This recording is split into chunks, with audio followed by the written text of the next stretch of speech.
This podcast is for informational purposes only. It is not intended to provide medical advice. It exists to entertain and to inform. Nice.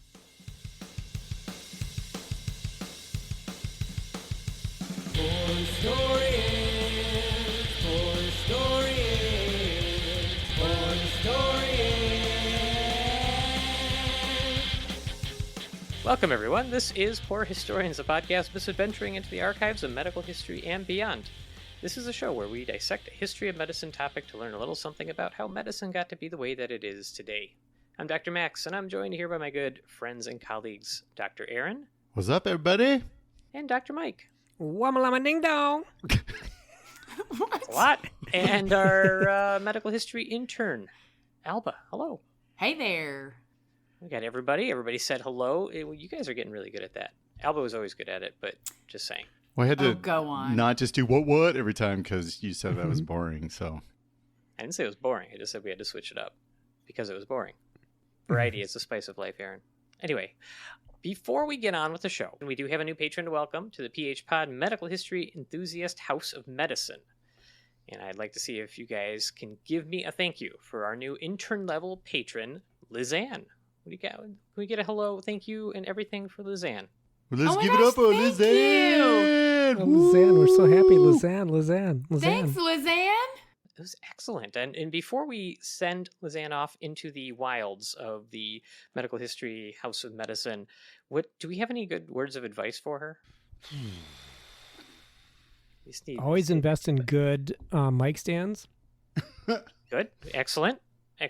No reason you would have brought that up before at this point in the recording. So yeah, Lizanne, get yourself a good mic stand. Make sure you have a desk in front of you at some point to attach it to. Otherwise, you're going to be sitting in the dark holding your microphone manually, like some people. Desks are so bougie. Well, and I'll tell you what, Alba, just curious, unsolicited opinion. Do you think the listeners should check out our Patreon page? Oh my gosh, they should definitely check out our Patreon page. It's going to be so much fun. You're going to have so much fun, you're not going to know what to do with yourself. You're going to be disoriented with fun? Is that what you're saying? Disoriented. You're going to be like, is this another dimension of fun? Well, if you want to go to another I've never experienced this level of fun before. I don't think we could promise that, but if you want to see at least a fraction of what Elba's talking about, please go on over to our Patreon page at www.patreon.com/Poor Historians Podcast, or just go to the link in the show notes, which is much easier than trying to remember all that, to support the show, get access to bonus content, and get episodes and behind the scenes news and all that good stuff. So speaking of giving back to our community of listeners, it's time for the next segment, which is what we now dub our non-medical opinion segment, which I do think is better than non-medical advice. We decided that last time. And so before we talk about the main topic of the day, we're going to help out one of our listeners in need. And as mentioned, this is the non-medical opinion segment. Since we don't give medical advice on the show, we figured we'd do the next best thing and use our medical and medical adjacent knowledge to give a lucky listener the best pearls of wisdom on a topic not having to do with medicine. So, Alba, what do we got today? Who are we helping out? Jen asks, my daughter keeps stealing candy and she steals candy at other people's houses. How do I get her to stop? That's a great question. One thing I don't know from the question, I don't know how old the daughter is. Yeah, so I'm going to assume I'm assuming mid-30s. Yeah. I think the advice is going to change. I'm going to assume this is a child. I think this is a child. Probably like, I don't know, age what, 6 to 10? Yeah, I think it's a pretty obvious answer. So first, Jen should do two things, 2 stages. First stage is switch all the candy in your own house to like ring pops and kind of jewelry looking like candy. And then tell her kid to look for the really hard candy in the other people's houses. And then when she brings back the jewelry instead of the candy, I think you're onto something. I think you might have a new occupation for your kiddo there. They can start, and it's going to all be under the table because, kids don't have to pay tax. So, I mean, yeah. Less likely to arrest a child, too. Are you saying she should train her child like a crow or a raven to like go find shiny objects and bring them home? More like a thief, but sure. Well, here's one bit of advice. I don't know, Mike, what would be your advice? How do you get a child to stop stealing candy? Kind of like what they used to do during trick-or-treating. No, that was more razor blades and apples. Oh God. Exchange the rock candy for actually like rock cocaine. And then when the kids eat the candy, call the police and have them arrested. They won't go on the record because they're juveniles. This only works for kids under 18. The second you turn 18, we don't recommend this because they could potentially face felony drug charges. That seems harsh. Okay, Alba, what advice would you have?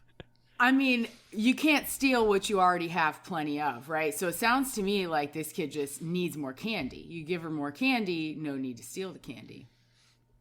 I think that's really reasonable. And like I have a lot of things. I think this is kind of a risk and benefit question, like a lot of things in medicine are. And the benefit is, well, with what's going on, you likely have more candy around your house if the behavior continues, right? So I put that in the benefit column. But if we look at the risk column, it's that once your friends are wise to the behavior, your daughter will probably have fewer opportunities to like nab the goodies. So that means you're going to kind of lose friends. But then you also kind of get to make new friends because you want a constant supply of friends, right? And that means you get more new sources of candy, which, so think about it, it's kind of more of a benefit than a risk. And you might even make friends with someone who keeps like really bad candy around the house. So that's like a downer. But it's really the only downer I can think of. And that's the key, though. That's how to solve the problem. You have all your friends only buy Raisinets, and then this child will steal candy and say, "Oh, candy is terrible. I'm done with this. This is not actually candy." I feel like they develop a taste for Raisinets. Maybe some bit of honey. You could do. Like bit of honey. Or Werther's Originals. You like bit of honey? What? Werther's Originals are great. Yeah, I still get them. And the best candy is Good and Plenty's. Everybody knows that. Good and Plenty's are pretty good. Hey, nice. I've got simple taste, though. I'll do a bag of black licorice. Can't eat too much. Oh, love it. Yeah. No, Mike, black licorice is the better something licorice. We agree on. I think that's true. It's amazing. Okay, well, no. Jen, No. Because I love the taste of anise. Oh God. He said the word correctly, so I think I have to leave it. And he brought it back around. Get it back around. Yeah. Oh God. All right, Jen, somewhere in there was a lot of not good advice. I think that hopefully this helps you forward with your journey and correcting your daughter's behavior if you choose to do so. And it's probably fair to point out that only 2 of us on the show have kids currently. And we likely gave out the most unbiased, fresh opinions on that. So we wish you well. The worst advice came from somebody that has 2. Yep, that's definitely true. Neither one of them facing felony drug charges. Yeah. We can send you forth into the world and wish you well. Let us know if any of that did help. But take it with a grain of salt. So you are very welcome. And if you, listener, would like some advice from us on a non-medical thing, you want a non-medical opinion, then you go ahead and check out the show notes. Send us a message there with your question, and we'll get around to it when we get around to it. All right, we'll move on to the main segment. I wrote here, Aaron writes stuff. Aaron, did you write stuff? I did write stuff. Yes, I'm excited. Okay. Right. I got a hook. Aaron writes stuff. I got a hook. Wait. Were you so excited that you didn't do laundry for like 3 weeks? Kids are back. The oldest, the kids are back in town, and this is my method of parenting. I figure if they need their clothes, they'll learn how to wash them. How's that working? Pretty good. They wash what they need, and they don't wash what they don't. And how many jewels have they brought you from adjacent households? Many. No, I was excited because I found that the medical science has actually figured out immortality. Oh. Yeah, so I was going to talk about that today. Unfortunately, it's a lot less fun than it looks in comic books. Oh. Yeah, I know. But we're going to... Insert telomere joke here. You have a telomere joke? No. I don't have a telomere joke. I don't know what that word. What's so that name? telomeres are thought to be, it's like the degradation of DNA. So like immortality, maybe Aaron's going to touch on it, is thought if you could stop telomeres from degrading DNA, then you could be immortal. Telomeres are the ends of DNA, right? Mm. It's like how long. Yep. Yeah, it's like how many sequences are on the end of your DNA, and a lot of biochemistry words that I vaguely recall but don't remember in I detail. didn't get into the weeds that much. We maybe can possibly. We'll see. We're going to get angry emails that there wasn't enough telomere content. Yeah, the biochemists will be up in arms. But the way I want to do this, though, I want to tell you guys a story about a person, and we'll see why. And then there's going to be one rabbit hole that we go off on a side tangent and come back. So I'm going to start our story. We have an immortal. Our immortal was born as Loretta in Virginia in 1920. She's not a rich woman. Girl. Her mom died early, giving birth to her 10th child. Died in childbirth. And when Loretta was 4, she, along with her other brothers and sisters, were sort of scattered among all their local relatives because Dad couldn't raise all the kids. She ended up in a log cabin with her maternal grandfather and shared a room with her 9-year-old cousin, who she later went on to marry. When was this again? I'm sorry, Aaron. 1920. Okay. I think they were marrying cousins back then. Still. Yeah. More than now. It seems like it wasn't that long ago, though. Like the cousin thing should have been a couple hundred years, maybe. Well, yeah, no, unfortunately, I think the first cousins. First cousins, as far as I could tell from my research, which as always is mostly Wikipedia based, so take it with a grain of salt. But she dropped out of segregated school in 6th grade, which I thought was way too early until I read that segregated school stopped in 7th grade anyway in Virginia in the 20s. So she really only was about a year short of what she would have gotten anyway, and worked as a tobacco farmer with her family and had her first of, I think, 5 children, if I add right, at 14. Her second child, Elsie, had epilepsy and cerebral palsy, which, so not an easy life. They kind of, actually made a pretty significant leap up. They moved to Maryland, right around Baltimore, so that her husband could work in a steel mill. And they went up there because of a cousin who went to fight in World War II and died. And the savings were left to these two. So they were actually able to buy a house, and then they had 3 more kids. And, reasonably happy family with all those difficult early beginnings. But last one she had at Johns Hopkins, actually. So had a hospital birth at the last one. And her life, unfortunately, took a turn right around that time, maybe about 4 months after her 5th child was born. I feel like the life was pretty rough up until this point in many ways. Yeah, it's already very rough. Yeah. Mm-hmm. I don't think that's fair. I mean, this is a me episode though, so we should take a turn here to talk about poor Elsie, because Elsie right around that time was placed in, this was later renamed, but at the time she was placed in the hospital for the Negro Insane. That's an actual name in quotes. I don't think that's probably a good name to still use. And she actually died around 15 of unknown causes, but she was one of the lucky recipients of our first procedure to remind us how wonderful medicine was in the olden times. So remember, this is about 1940 or 1950, and they're pretty sure that in the history she underwent something I want to talk about for a minute called a pneumoencephalography. I've never heard of that test, and it doesn't sound pleasant. No, Pneumo right? meaning air, encephalo meaning brain, ography meaning look at, air in the brain look at. It's not good. Yeah, or, grammatically, look at the air in the brain. Would you just look at it? Look at all that air. Wowee. Yeah, I don't think you're supposed to have air in the brain. Right, Yeah, you're not not much supposed air. to have, right? You got not air in there. No, yeah, usually there's not air in the brain. Okay. Yeah. Aaron, are you going to tell us they put air in a brain? No. Yes, I am. No, Yes, I Aaron. am. This is appropriate. So, Is it? no, that was an appropriate reaction to putting air in the brain on purpose. Okay. They did this on purpose. On purpose, yeah. So Dr. Walter Dandy, great name, very famous neurosurgeon.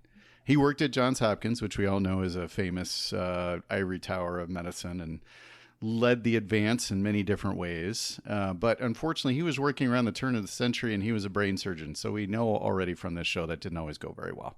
No, I'm leery already. And Yeah, I'm he going to did. pause for a So- second because my damn cat Yeah. hitting my microphone and keeps wandering around my desk. I apologize, Aaron. You have good head of steam. You get fed in like 10 minutes. Can you please? Seriously. You've been sleeping all day, and now you're sitting on Get my her desk. purring on the microphone. I think I can almost hear it. I can actually hear it. Okay. I'm just, as long as she's sitting here, Aaron, please continue in telling us about the neurosurgeon. Wait, I just want to pause in appreciation of the fact that you said I was getting a good head of steam while we're talking about pneumoencephalography. I think that level of a pun is just unheard of and truly excellent. But anyway, so this Dr. Walter Dandy, he was considered the father of modern neurosurgery. He might get his own episode at some point. He did the first aneurysm clipping. Could we refer to him as Yankee Doodle from now on? Yeah, sure. So Yankee Doodle, started all this stuff. And he had early in the century, he realized that air in an x-ray can make soft tissue stand out. They were trying to figure out, because you do an x-ray of the head now, you only see the bones. You can't really see the brain at all. In rare cases, I suppose you could see a really big aneurysm because the content of the blood will kind of show up on the x-ray. But it's pretty useless for the brain. So if you're a brain surgeon, you have no way to look at what you're dealing with before you actually start the surgery, which is a problem. Can I tell you my favorite skull x-ray story here?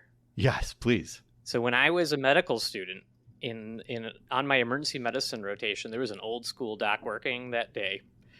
And there was somebody who I think it was a fall, and he had low suspicion for a sinus fracture, but he got an x-ray of the head. And I was like, interesting. You don't see a lot of skull x-rays. No, you don't. He looked at it and he was like, yeah, it's negative. I had low suspicion. I didn't want to go through a CT, a CAT scan, which would give you a lot more information, but more radiation. And he said, I just wanted to see if there was a fracture in this area of the maxillary, the facial sinus. Sure. But my favorite part was, it was negative. Apparently, when you look forward, like from the front of the skull, there's sort of a line that you can see that goes around the temple, and you can see it go down into the maxillary region. And he asked me, he goes, he asked me, he's like, do you know what this line is called? And I said, I do not, because I'm a medical student. And he said, it's the linea innominata. I said, what does that mean? He said, it's the line, it's like the line with no name. And I was like, well, that cool. I was like, what's the clinical significance of that? And he said, nothing. Absolutely nothing. It just happens when you take an x-ray and these two things line up. And I was like, well, why do I need to know it? And he said, you don't. And he walked off. And I've never forgotten that. I'm sure there's a childhood memory I no longer remember because he put that memory in my head. Oh, that's a good but the joke. linea Thanks, nominata. Man. You're welcome. All right. So this is true. When you have air around a soft tissue structure, you can see it better on x-ray. So we still see this. Like if you get an x-ray, someone's upright and they've had a terrible catastrophe happen in their gut and they have air inside their belly but outside their gut, you can see it pretty clearly. So he's like, oh, cool, that makes things stand out. Maybe I could do that to the brain, was his sort of big idea. So that's what he did. He developed this technique. Initially, what he did is he made a burr hole in the skull itself and actually put a needle into the ventricle of the brain. You knew where that was, which is, so inside the brain, you have spaces that are called ventricles. And normally you have fluid circulating around in there, which kind of acts as a shock absorber for the brain and protects it and so on. So you get this whole little sort of like, it's really a support. And it has a certain pressure to it always. And that pressure actually helps you feel good. And if you drop that pressure, it feels bad. That's why spinal taps can give you headaches. But he thought maybe he would put some air in there. So the first time he tried this, he actually just put a needle through the skull into the ventricles and injected air into the ventricles and took a picture. And lo and behold, you could see the brain structure much better than you could otherwise. On an x-ray. On an x-ray. Yeah. They were so excited about this. Of an animal, right? Wouldn't that be great? Of an animal? No, it's gotta be of a human. Yeah. Oh, I see what you're saying. A consenting human? A consenting human? No. That's so silly. No, it's 1920s. They don't consent. Why would they just try to do that on a human without first, like, let's try this on a rabbit? Any other animal? No. This was heralded as one of the great advances. At the time, they said this is one of the great advances in medicine because they could see masses and such. He was nominated for the 1933 Nobel Prize for this. I don't think he won it, which is good. Are we making a bigger deal of this? Are there bad complications of it? Okay, you got to figure out how they fixed it first. So they're like, wow, that's really invasive. No, they said, that's really invasive. We don't want to do a burr hole in the skull. Let's just inject air in the low back like you do for a lumbar puncture, and then we'll move the patient around until the air works its way up into the brain by reverse, well, let's see, it would be buoyancy, right? Because the air is gonna, and then you can kind of move the patient around and see all different parts of the brain. Yeah. This sounds it was really awful. complicated. It was awful for the patient. So Yeah. I think they did eventually start to sedate folks to go through this procedure. Oh, they started then. Great. Yeah. So it wasn't just one and done. They were like, "Oh, we're doing this." No, this And was it the way like this a regular. This was the way they looked for masses, is they injected air into the fluid around your brain and then took X-rays of you. Okay, well, I guess I can understand the thought of we can maybe get a better diagnostic test. I don't love where we started with it, but okay. That's better than let's just see what happens when we do this. Yeah, Was there well, anything that's kind of what they beforehand? did. Was it like physical exam and then this and then CT? I mean, I don't know. There's no CT. Before that, it would have had to be physical exam. Mm-hmm. Right. I mean, if So you had this is our somebody, next best thing that we've got. Knowing, well, not looking knowing, but for- like in the next decade or two, CT imaging comes around. So you never even have to think about this. yeah, up until the 70s, this was still the best way before CT scans came around. That's when we had, Wow. yeah.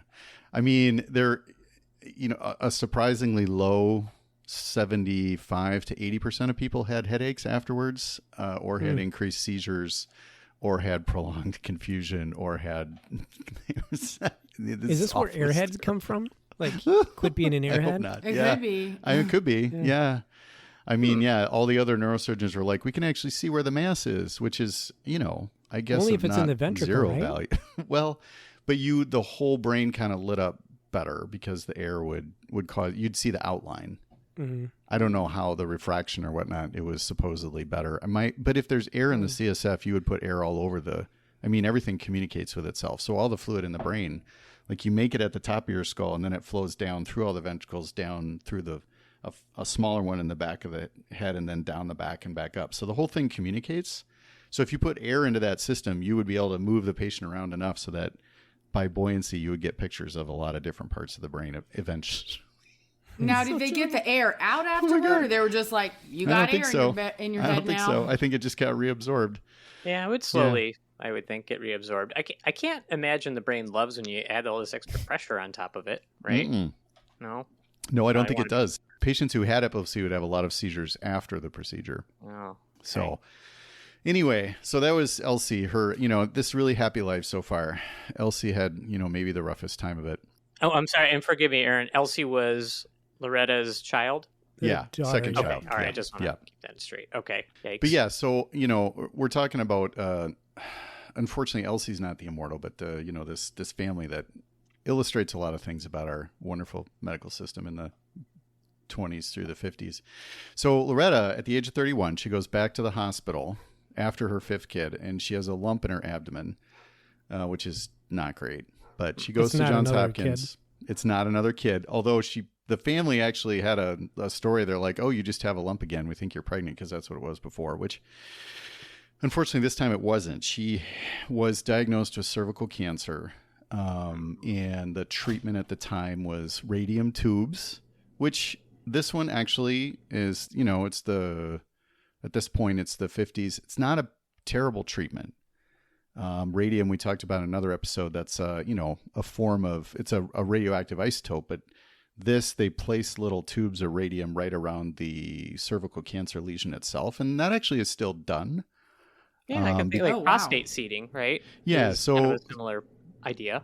Yeah, this was one of the things that was not terrible, because radiation, I mean, certain waves of radiation have a very, very, they're intense, but it's a very tiny area of effect. So if you can actually find, especially prostate cancer or some of these others, you put a little tiny seed of radiation or something like that, a little lump of radioactive material right in a tumor, it'll actually shrink it and treat it. So that, even though it's radium tubes, and we like to make fun of the radium, that was actually brachytherapy is what that's called. It's still used today, and that was, in a whole nother episode. So she's going through that. She, and she had some biopsies taken during the process. Unfortunately, cervical cancer is still awful.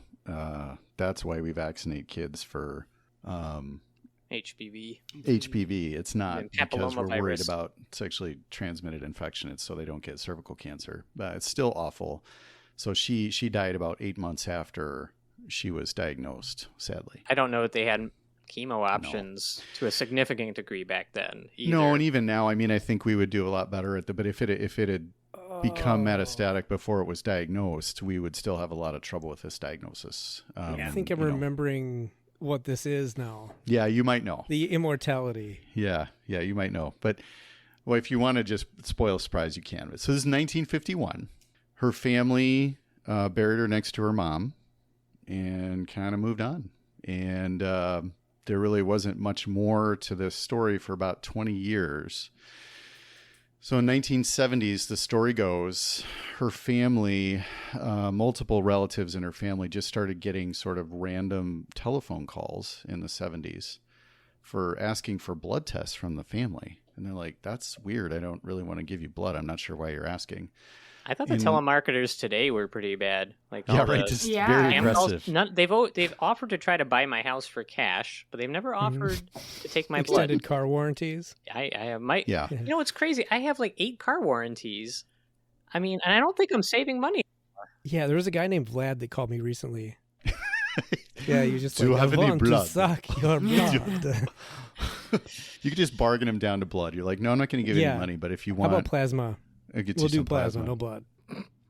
But yeah, so they weren't really sure. And they're like, this is really weird. Around that same time, they went to a dinner party, and one of the family members was at a dinner party, and somebody who had read the news was like, "Oh, your last name is Lacks.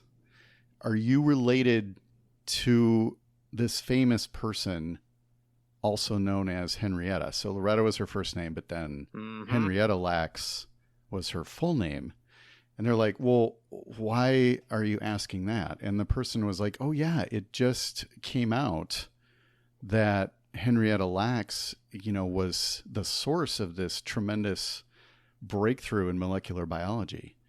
And they're like, well, how did that happen? And that's kind of where this story gets interesting and better in some ways and way worse in others. So I will say, this is one of our, so for several listeners who have suggested this story over the years, I mentioned we would get to it eventually. I didn't even realize that Aaron was going to be the one to do it. We don't plan these things in advance, so I don't even know who to thank. I know that we have had multiple people that were hoping that we'd cover this story. So I know we're in the middle of it, Aaron, but I hope you're not nervous knowing that there's a lot of people really excited to hear your take on this. I'm excited because I still have no idea what it is. Oh, yeah. Yes. No, I think a lot of people want to get our take on this. So unfortunately for Henrietta, she is only immortal in a certain way. So what happened was that there is a line of cells, and they're abbreviated HeLa, which is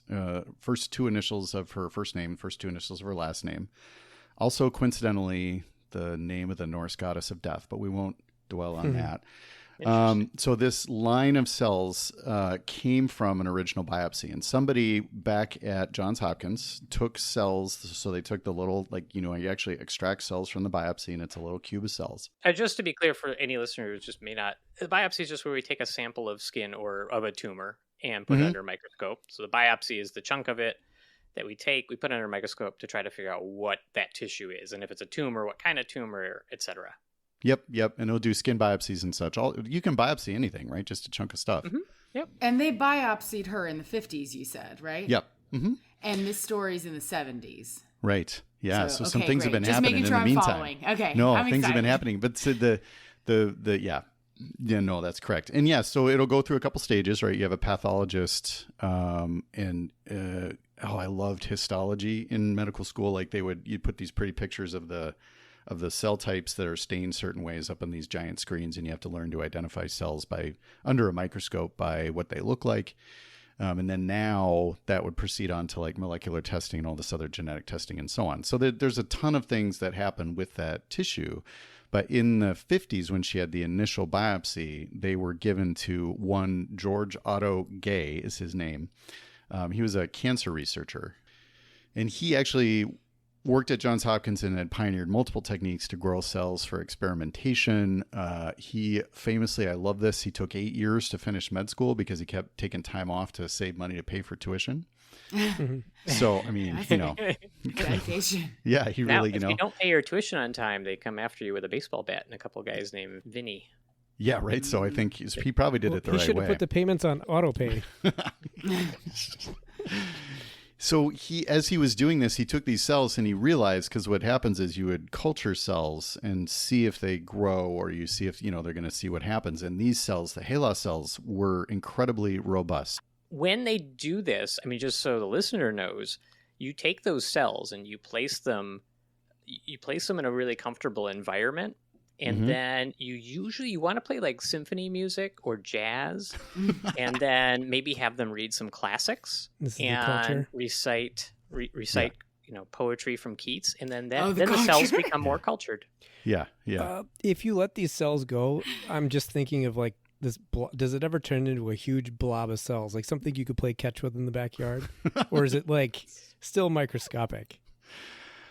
Well, they would divide. Would it ever be like meatball-sized clump of cells? I don't know why it wouldn't if you just let it. If you just let something it go. grows.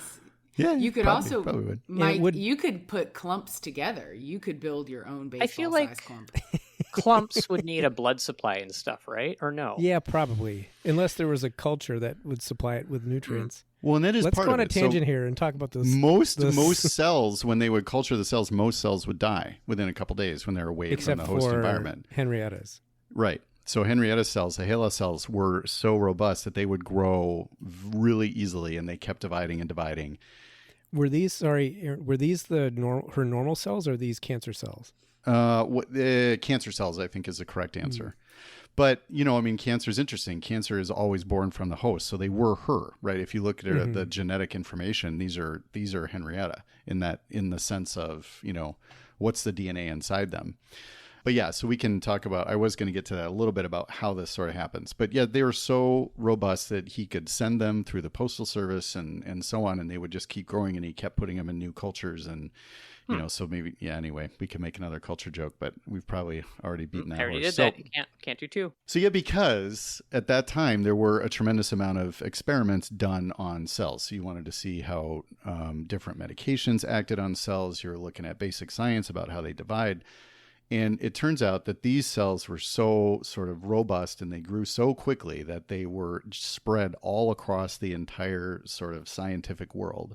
The polio vaccine was tested partially on HeLa cells. Early AIDS research was tested on HeLa cells. A lot of the medications that we think of were tested on this. Just a tremendous amount. There's a total of 11,000 patents, specific individual patents that came from these cells alone, and it got shared all through the scientific and the sort of the biochemical commercial community. And because they were so hardy, it kind of was this sort of this huge bounty of scientific knowledge. In fact, Dr. Gay actually, at the time, so right around the time Henrietta died, he had a press conference and he's like, look at this cool thing.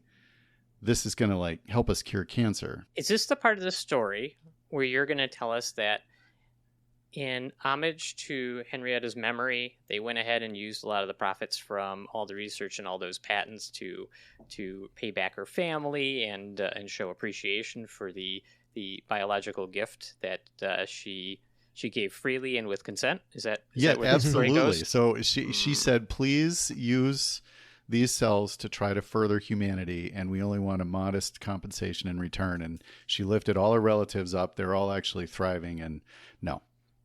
None of that occurred. So Dr. Gay, he says that he believed in confidentiality, so he kept her identity secret. So the reason that there's a 20-year gap until the family found out about Henrietta's contribution to basic science, was because he had died. And then after that, this story came out that this was sort of the source of these cells. Yeah, no, they didn't know at all. There was, a lot of these articles will point out, which I think is almost certainly true, that at the time it's very common to take biopsies without consent. or that consent wasn't necessarily a thing in the 50s. I mean, we just talked about the pneumoencephalogram. So, I think that's accurate to say. I think, since then, it's gotten more complicated. She has been recognized, actually led to the first statue made of a black woman by a black woman in the United Kingdom. She's not even from there, but contributed enough that they wanted to memorialize Henrietta Lacks. She's got a place in the Women's Hall of Fame. But as far as I can tell, there's never been any sort of compensation at all for this to anyone, because there is sort of a landmark Supreme Court ruling in 1990 that individuals have no claim on cells that are quote unquote discarded during medical procedures. So there was a related case in the 1990s. A gentleman had leukemia and they took his spleen. His name was Moore. And they took his spleen and then used that to make another cell line because that also were cancerous cells. So they would also grow on their own. And he sued and said, well, I don't know if you really told me about this and I kind of would like some compensation. And the court, this is a legitimate quote from the 1990s. Individual cells are, quote, no more unique to an individual than the number of vertebrae or the chemical formula of hemoglobin. That's what they said. I feel like those cells have But is that DNA in them that true? makes them extremely. Because, this is why if you don't know what you're talking about, you should not be writing laws.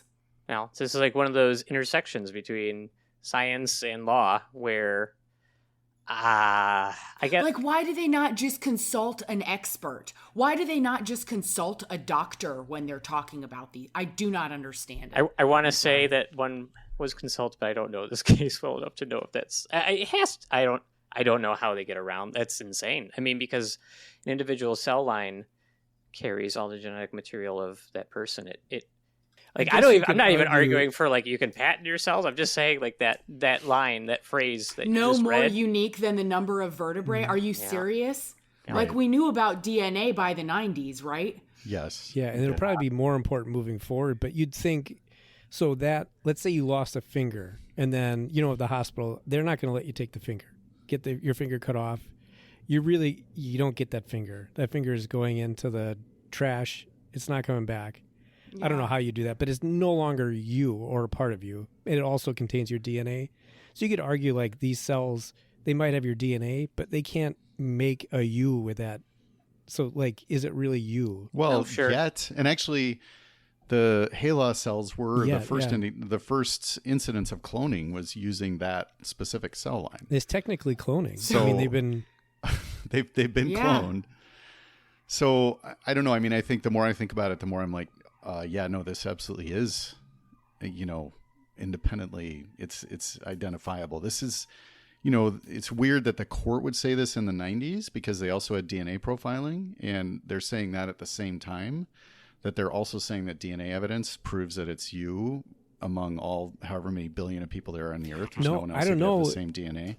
Been watching a lot of true crime lately, and I don't think in the 90s they actually thought that DNA was as infallible as we thought it was. I think they still had a lot of skepticism about DNA testing. And maybe it's just an outdated law. Maybe they have to look at it again and say, hey, we can actually figure out exactly who you are from this little cell. Yeah. The Supreme Court's been overturning things lately. Maybe they could take another look at that one. So that this is still the current state. So we'll try to get all the biochemists mad at us because I'm not a biochemist. I did take it in college, and I had to do some questions on my tests, but this is not my definite. I'm ready to field those emails for you. NAPD.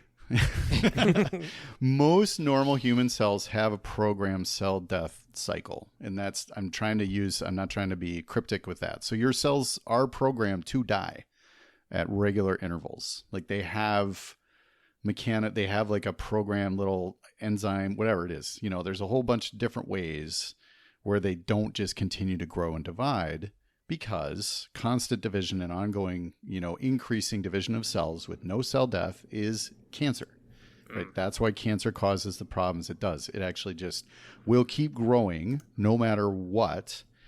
And actually, I'm not an oncologist either, but really that's where a majority of the pathology from cancer comes from, is it grows into and around and through and upon our normal structures, and then it messes with everything. And then that's where you get all the pathology from cancer, is that it won't stop growing. So these cells are immortal cells. The cancer itself probably mutated Henrietta's cells so that they did not die. And that's the most likely, and I believe in her case, the definite mechanism for why they continue to grow. And also this other gentleman, Dr. Moore.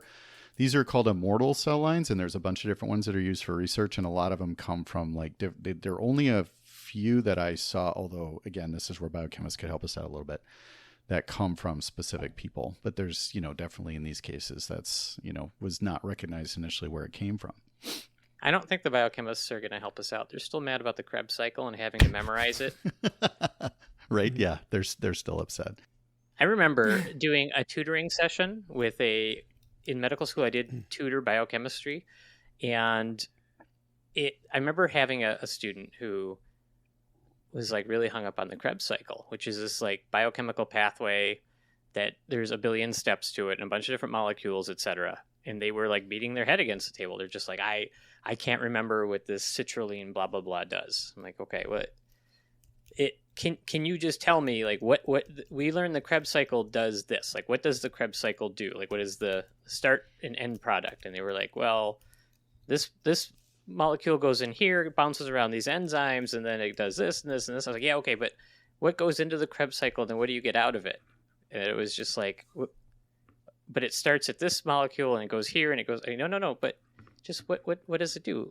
Put it down to one line. It gives you reducing equivalents, which are things that I don't remember how to define exactly, but even that part is still stuck in my brain, and then you can use that to make energy later.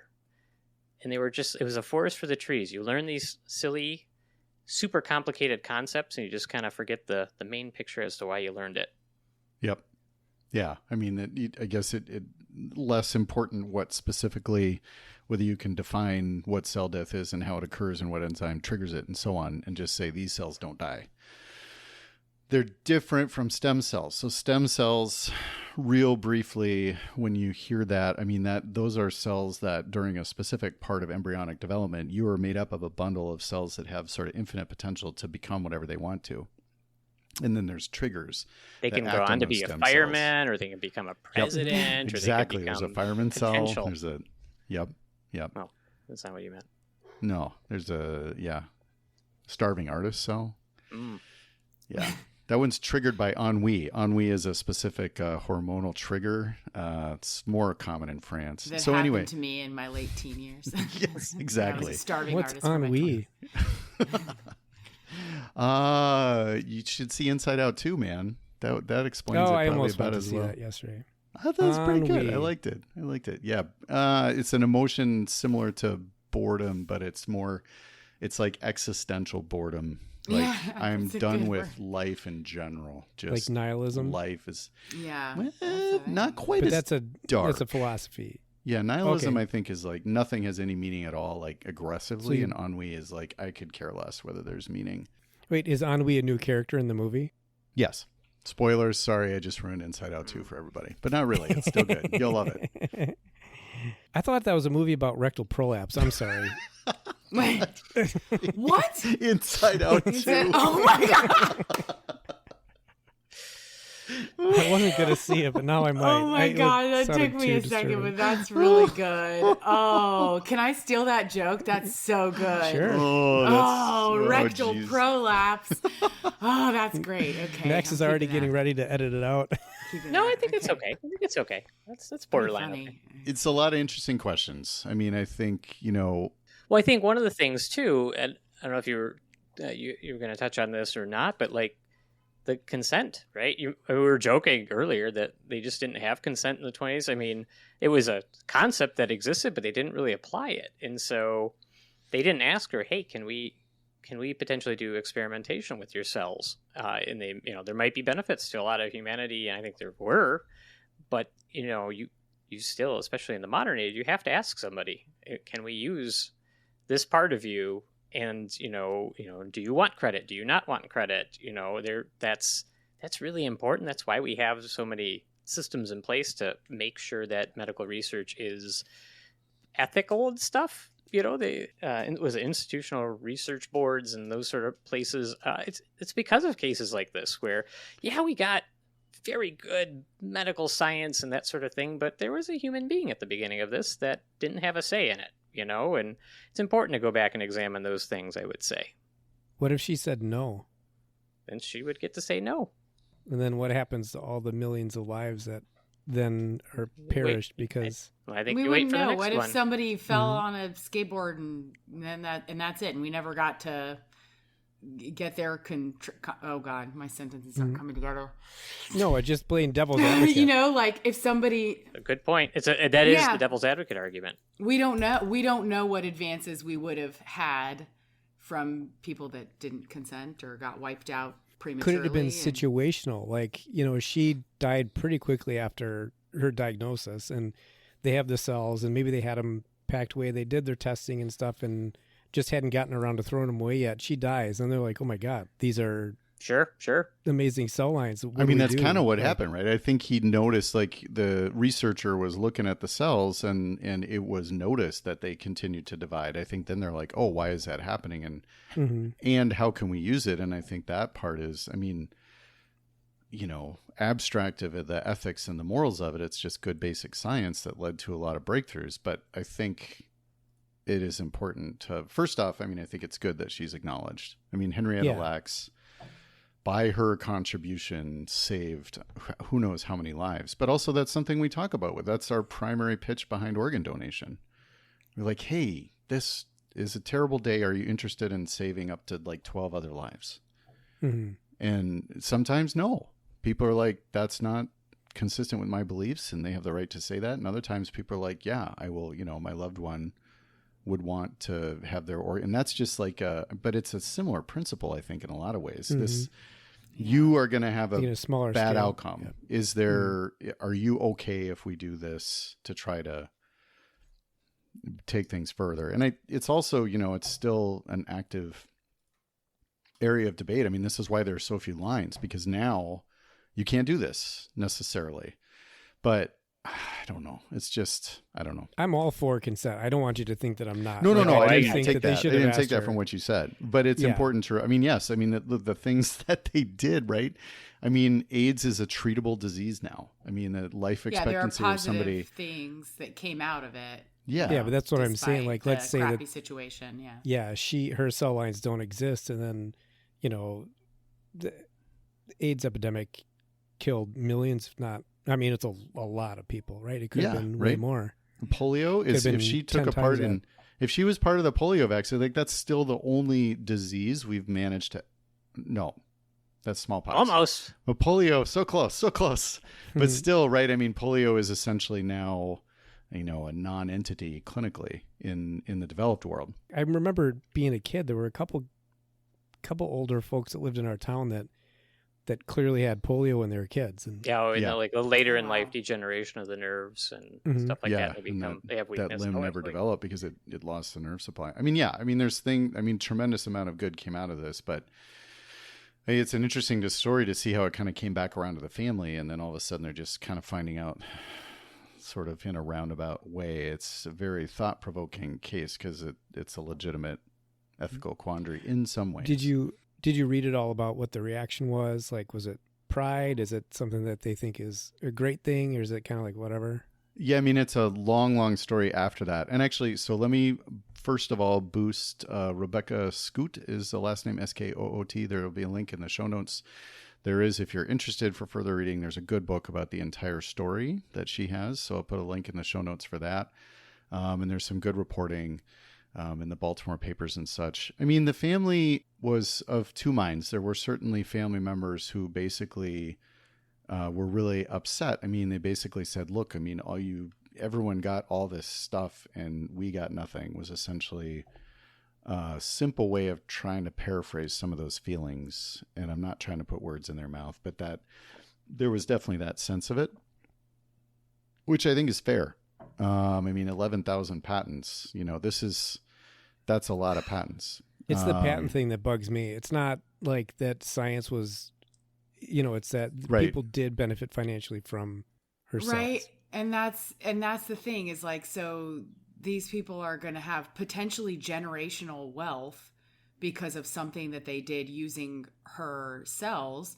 And without those cells, they would not be able to accumulate that generational wealth. And yet her family does not get any of that benefit. Yeah. So that, I mean, at least now there's some recognition, but yeah, I don't know. I would be a little upset about that, especially, I mean, there's so many questions about intellectual property and genetic property and what it means. And I think it's important to use her case as an example of what happens when we don't sort of protect that information. We're practicing medicine in a time now where patient autonomy is much more valued.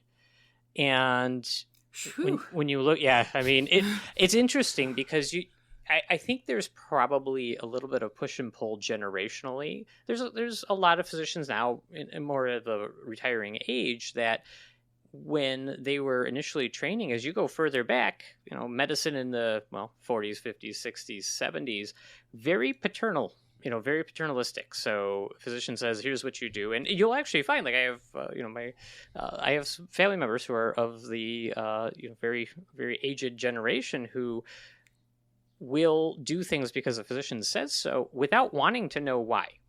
And I think it's different now. I think, and I think that's honestly a good thing. It makes some things that we do in medicine a little more complicated because you want to make the recommendation, you want to explain it, and you want to make sure the patient understands why things are working the way they do. And that, I think, gives you a much more informed patient, a much more informed interaction between the patient and physician. But this is because we now value patient autonomy so much more than we used to.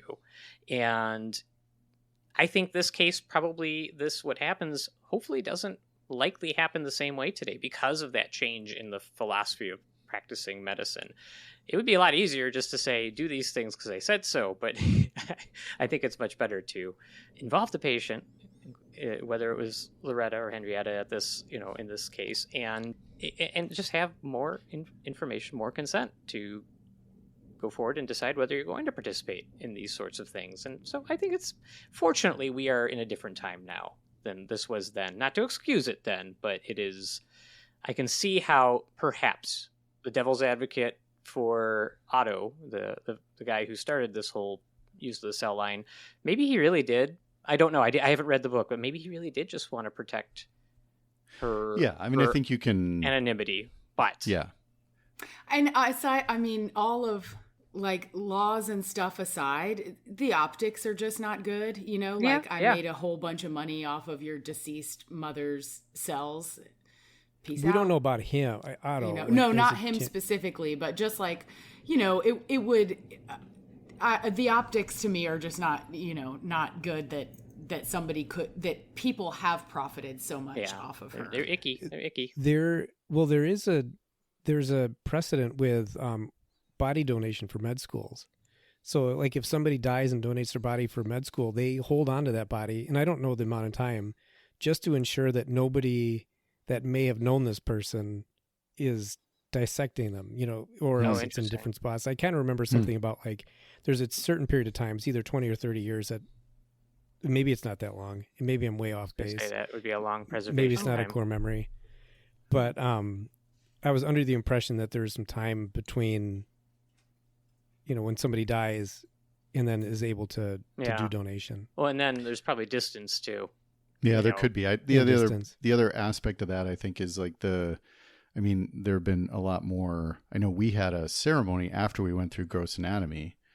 We had a sort of a second ceremony for all the students to essentially say, and the families were invited, of folks that had donated their bodies to science.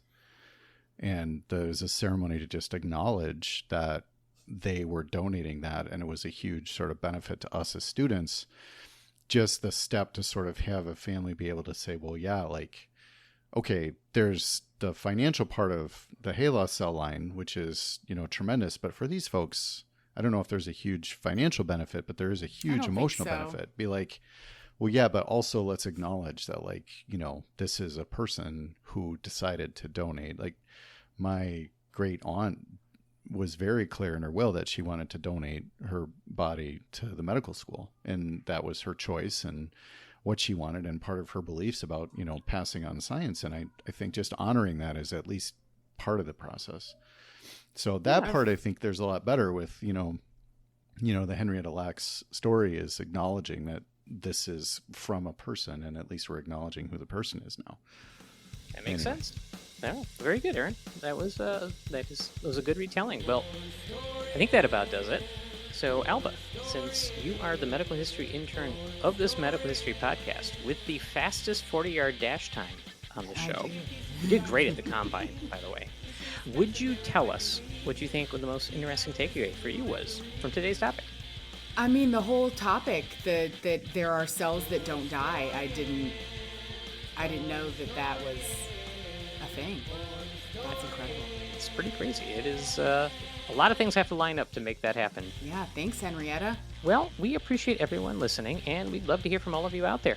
If you'd like to check out our merchandise or provide feedback, we can be reached through our website, www.poorhistorianspod.com. There you can send us messages and find links to our social media sites.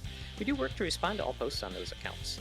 If you're looking for a way to contribute to the show and dispose of a few extra dollars you have lying around the house, or want some bonus content, want to be part of this special House of Medical History, as we call it, please check out our Patreon page at patreon.com/poorhistorianspodcast. Free way to support us is to tell a friend about us, or go and leave us a nice 5-star review on Spotify, iTunes, or whichever platform you choose. So until next time, the Poor Historians are signing out. Ame.